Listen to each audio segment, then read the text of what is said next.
Jalen Williams just became the first player in 2 years to score 40 points in a finals game. But it's not like this was an isolated performance. Since Game 3, he's averaging 31, shooting 50% from the field and 40% from 3, basically just playing like an offensive superstar. And OKC's needed every last bucket because of the way the Pacers are defending.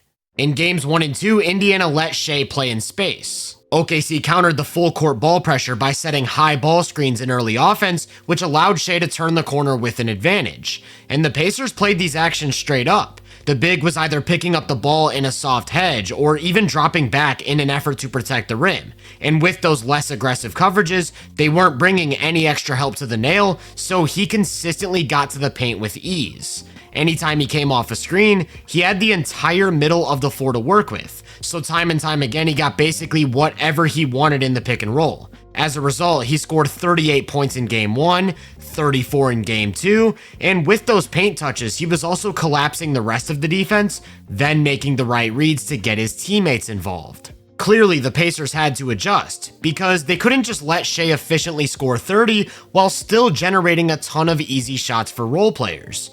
So they switched things up in Game 3. Nembhard was going to be glued to Shea like a shadow, regardless of whether or not he had the ball, and the goal was to limit his touches. I'm talking 94 feet, face guarding, making OKC look literally anywhere else for offense. The Thunder tried getting Shea the ball in tons of different action, but Nembhard did a near perfect job of denying the pass. And even if Shea was somehow able to shake him, somebody else was in position and ready to pick up.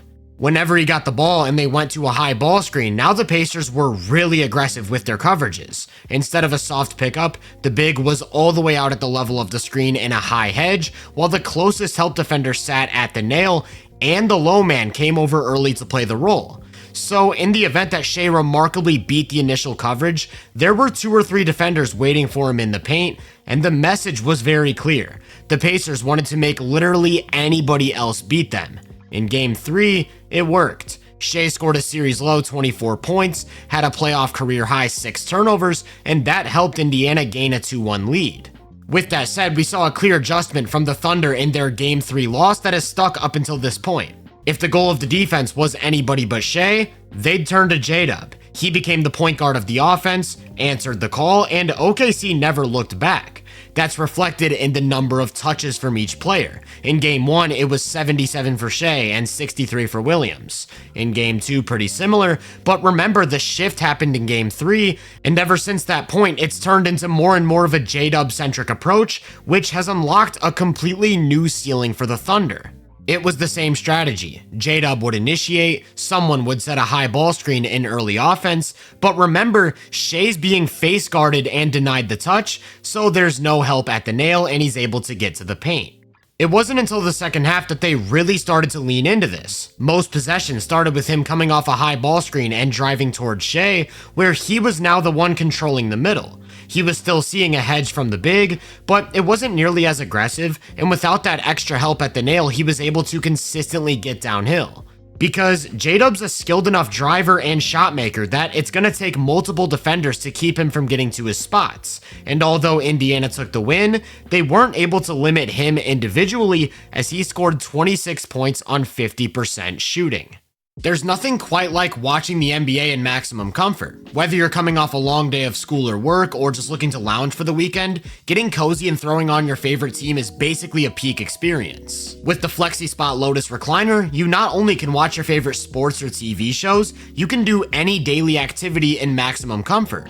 For me, I've been able to keep up on my NBA Finals film, take notes, and just get most of my work done in the comfort of my living room. Due to the spacious seat and wide armrest, you can sit however you want, whether that means upright, with crossed legs, or of course leaned back, reclined with your feet up.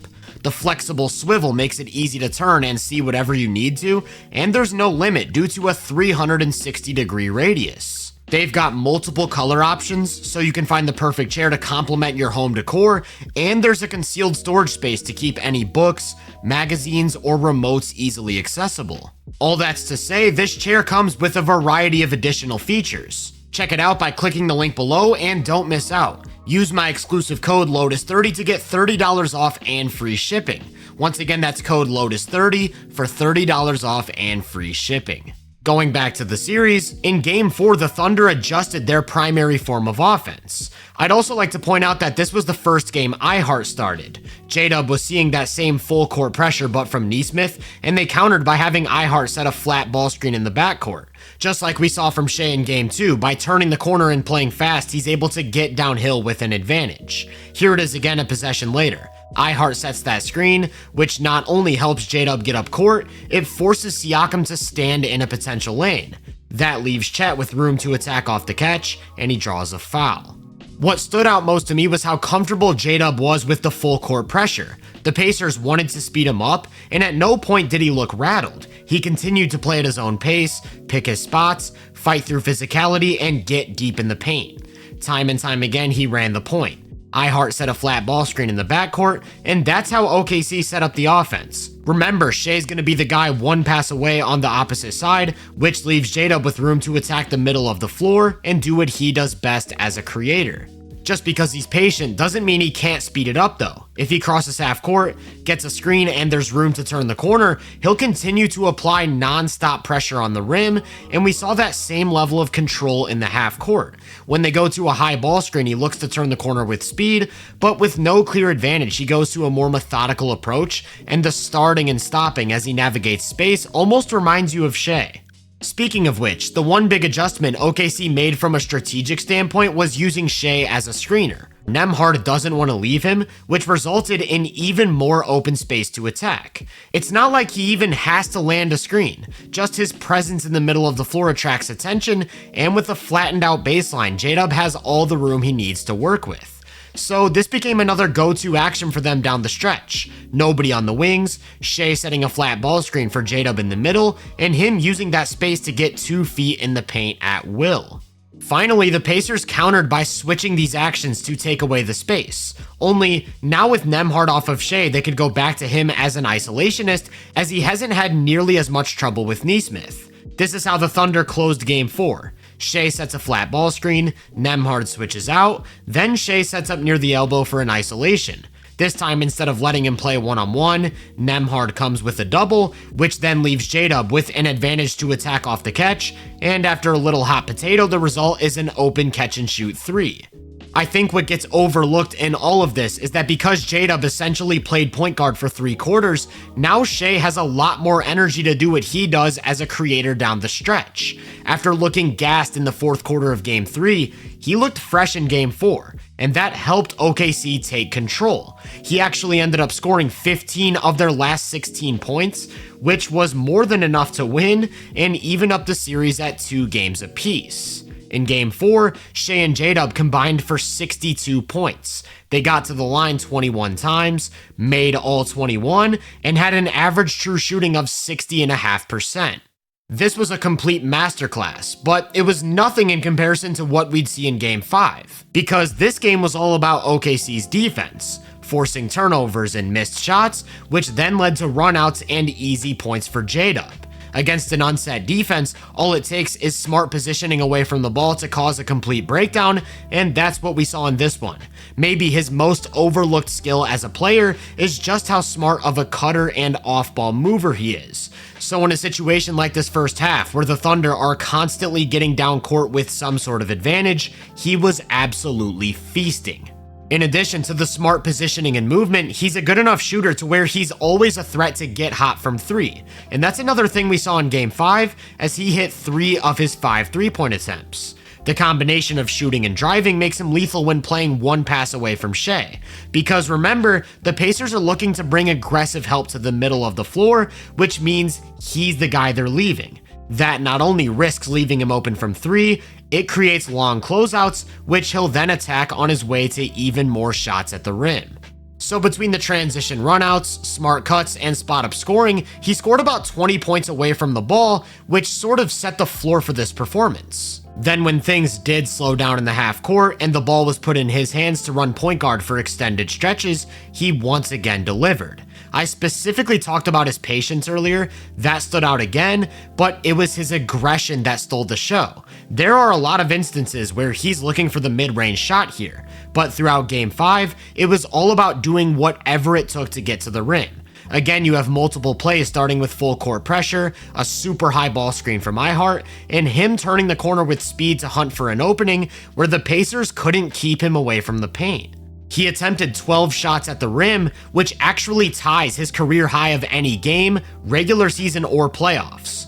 That much pressure on the rim results in fouls, and he also attempted 12 free throws, which stands alone as a career high for him in any game.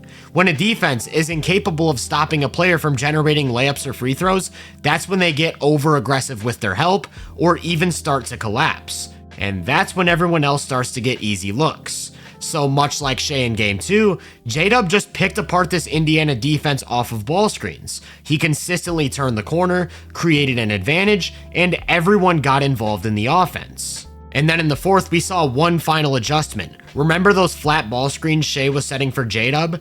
Well, they reversed them. Again, the Pacers don't want to switch, which creates space, causes a collapse, and leads to a corner three for Dort.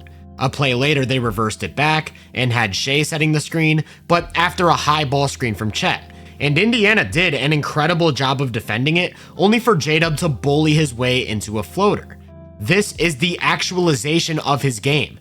Constant aggression downhill, using his power and length to create separation, and when needed, falling back on some elite shot making.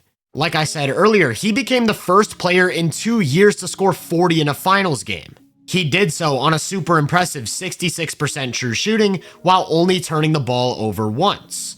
Shai, on the other hand, recorded 31 and 10, meaning the duo combined for 71 points and 14 assists in a historic performance. In addition to OKC's team defense, that's why they were able to pull away in Game 5 and go up 3-2 in the series.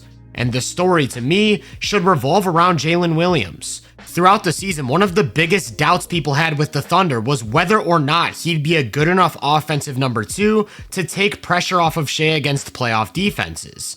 In the Denver series, people really started to question it, but since then he's seemingly taken a leap in the middle of a finals run, getting more comfortable using his body to create contact, not settling for tough shots, and aggressively attacking the rim, while still doing everything else he does as an off-ball player and all-league defender. All that's to say, this is what a championship number 2 looks like, and 24-year-old Jalen Williams has officially taken over the NBA Finals. If you enjoyed this breakdown, make sure to drop a like, subscribe, and turn my post notifications on to be first on more content. If you're interested in my more in-depth research, make sure to check out the Hoop Venue podcast and my social media profiles. You can find those links in the description. Feel free to let me know down in the comments what you think of J-Dub. As always, I hope you all have a great day, and I'll catch you guys in the next one.